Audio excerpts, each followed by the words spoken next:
హైదరాబాద్లో ఆడపిల్లలపై సోషల్ మీడియాలో వేధింపులు పెరిగిపోతున్నాయి. తాజాగా విజయ్ అనే యువకుడి ఆగడాలు బయటకు వచ్చాయి. సోషల్ మీడియాలో నర్సింగ్ స్టూడెంట్ను వేధించాడు.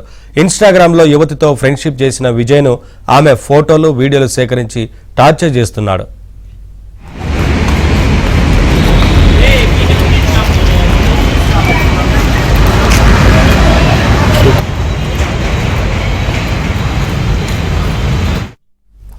అంతటితో ఆగకుండా తనతో బైక్పై ప్రయాణించాలని బెదిరిస్తున్నాడు. ఆమె చదువుకుంటున్న కాలేజీ దగ్గరకు వెళ్లి పలుసార్లు దాడి చేశాడు. బాధితురాలి తల్లిదండ్రులకు కూడా ఫోన్ కాల్ చేసి చంపేస్తానంటూ బెదిరించాడు. దాంతో బాధిత యువతి హైతనగర్ పోలీస్ స్టేషన్లో విజయ్పై ఫిర్యాదు చేసింది. అతడి నుంచి తనను కాపాడాలని కోరింది.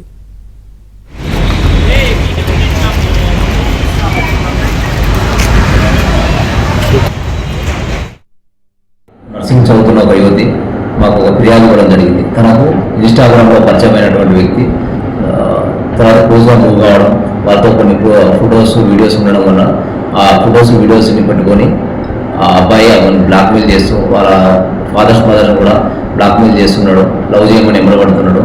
బయటికి రమ్మని చెప్పి బండి మీద తిప్పుతున్నానని చెప్పేసి బెదిరిస్తున్నాడు.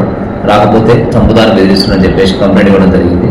అటు ఫిర్యాదు మీద ఈరోజు మేము ఎఫ్ఐఆర్ నమోదు చేయడం జరిగింది. కేసు దర్యాప్తు చేయడం జరుగుతుంది.